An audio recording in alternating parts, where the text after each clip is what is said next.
Previously on Wacko Reviews. All hands, abandon ship. We have a breach in progress. Repeat, all hands, abandon ship. Let's hope there's oxygen on this one. Lucidity, how to make an emergency transport. Lock up this transmission and intercept. Oh, God. Damn it. Where the hell is this? Ah, frack. And now, the conclusion. And now that you're here? I want to explore. I want to climb the mountains. I want to cross the oceans. I want to... Guys, I can't believe I'm saying this. It sounds so exhausting. I must be crazy.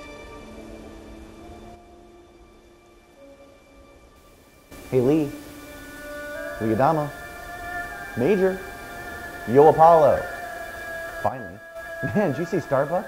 One minute she's sitting here talking to you, the next she's running like a bat out of hell back to the base camp. I guess her special destiny was to pee. She didn't even say goodbye. Goodbye, Kara. I know, right? Oh, speaking of, my ride's finally here. Good luck building civilization, and I hope that you are my ancestor and not Gaia's fracking Baltar.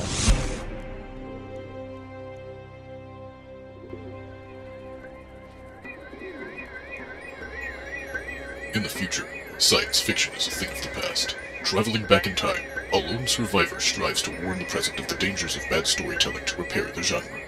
These are his adventures. These are the Wacko Reviews.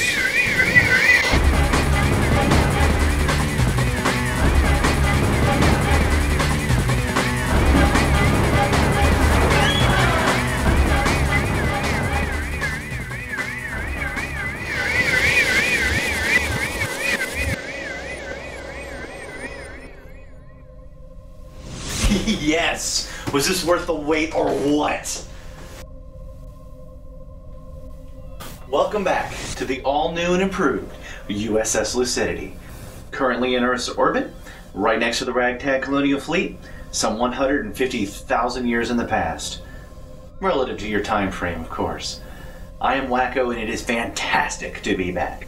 I'm sorry I was gone for so long, and I hope this relaunch makes the wait worth it. But now it is time to get back to work, and that means I gotta tell you why the end of Battlestar Galactica sucked. Let me start by saying I love Battlestar Galactica. I want to make this crystal clear. The series was fracking fantastic, and I'm a diehard fan. I was with these guys for 4 years, and I'll be a fleeter till I die. So this means no comments about, don't watch it if you don't like it. I do. Or, you're just nitpicking for some reason, because I already know I am. Well, mostly. Some of this is legitimate points, and you'll see that in a bit.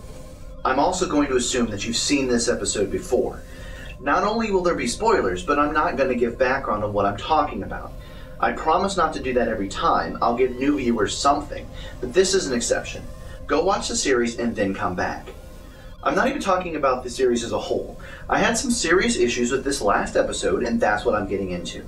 For a long time, I was daunted with the length of the episode until I discovered on Netflix that it was broken into 3 parts. So basically, I don't want to be more wacko than I already am, and I'm only going to be talking about Daybreak Part 3. Eventually, I'll do a supplemental video talking about my personal fan theories and why a lot of these unexplained questions don't actually bother me. But that's a point for another time. For this video, I was daunted for the longest time about how to present it to you.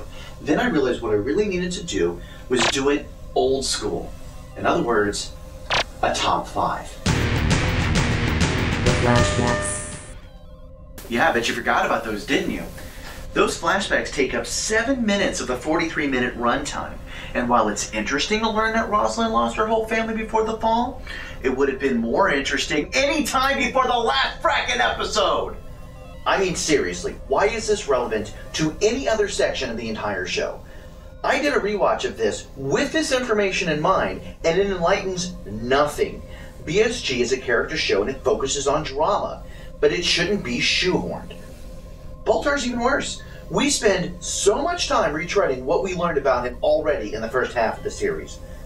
He's full of himself, doesn't like to work, likes to frag Caprica 6, and oh yeah, damns the entire human race. Wow, insightful. But here's the part that actually makes it preposterous. He begs the nanny to watch his father for the night. He offers her double, triple, then finally 1,000 cubits if she stays for just one night. She doesn't come back? Really? $1,000 to do your job, and she doesn't come back? She still said no? This is one of the most ridiculous moments in the entire series. Maybe she's a messenger from God and disappeared after her task was done. Nannies are like pigeons, you know. There are also some flashbacks that tell us that Starbuck and Apollo are attracted to each other, that Anders doesn't play sports to win, and that Adama doesn't like to have his word questioned. My mind is blown. Ow. Writer's strike. Now, you probably already know that Battlestar was one of the major examples in the Writers Guild strike of 2007-2008.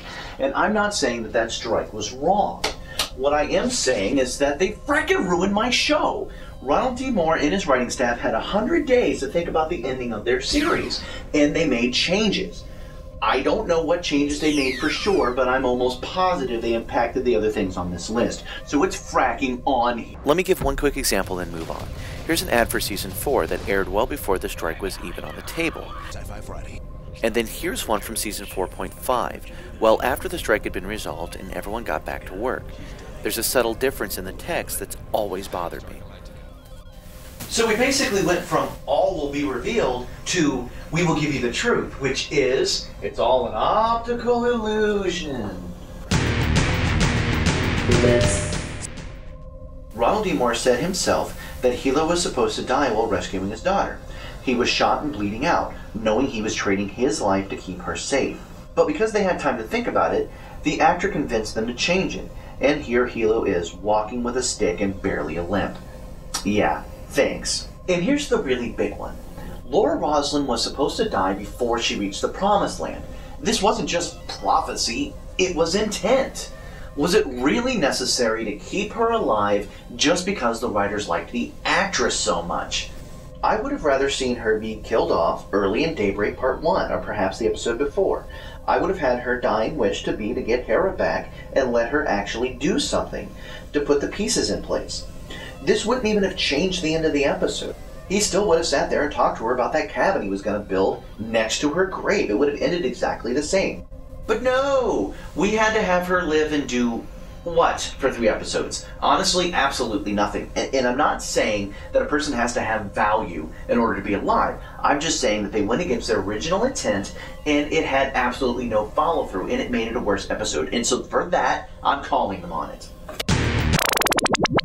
Baltar.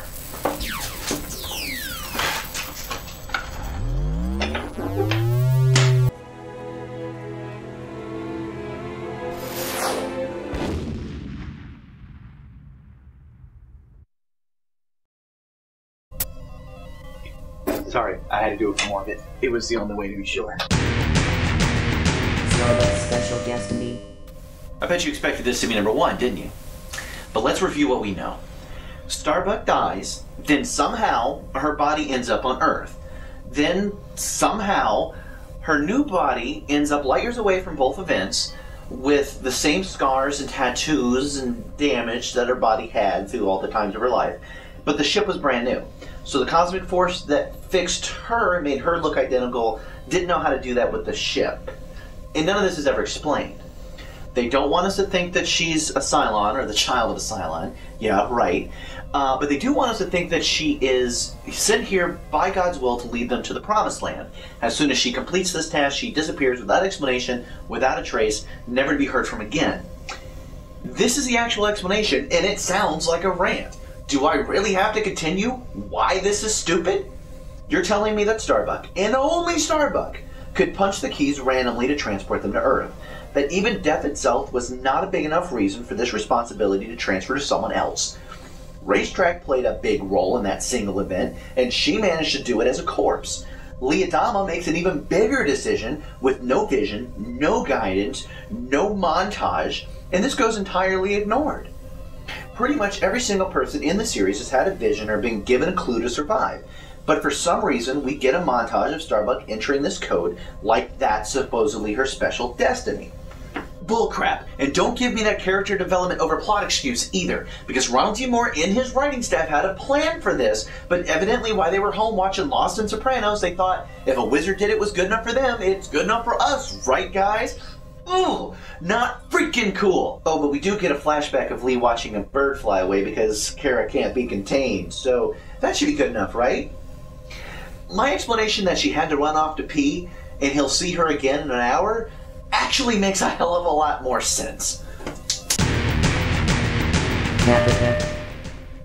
So what the frack could I mean by that? How can a completely different series be the worst part about the end of Galactica? 2 words, missed opportunity. But not for the reasons you might think. I hate prequels. They always suck. And all they ever do is water down the original and create inaccuracies. And I'm not talking about this specific show. All prequels suck. With the exception of one, which I might tell you about someday. So what's my point? Why make a prequel at all? If Battlestar Galactica was an allegory of how post 9/11 America would survive the apocalypse, why not tell the story of how actual America avoids continuing the cycle? We could have had angelic visions like Caprica 6, Cylons still alive, multiple gods fighting it out over who would control the Earth, the discovery of ancient raptors and vipers buried in the ground, parts of Galactica on the moon. There's a war of the heavens going on here that should be fracking obvious to anyone. But instead of properly exploring it, like this episode set up, we spend 13 hours retreading stuff we already know. So yes, Caprica is the worst part of the end of this episode. End of line. So that's it. You know, it feels good to finally have all this on film. I look forward to your comments telling me about how noob I am, how stupid I am, and how wrong I am. Feel free to leave those below. Okay. All that's left for me to do now is set course to my next series, which I gotta tell you I'm pretty happy about because it's one I already hate. Oh, come on! I just fixed it! And, buddy, listen, my ship just got here, okay? It is not part of the fleet to head into the sun, so if you could just let me go. Okay, not good. Think. Okay, Navcom is offline. That means no vortex or warp travel. Only at Nebula. I do. I can inverse the transporter beam and make a makeshift FTL. But a system like this needs Navcom that I just don't have. I'm gonna have to guess coordinates. It's coming from the fucking ship!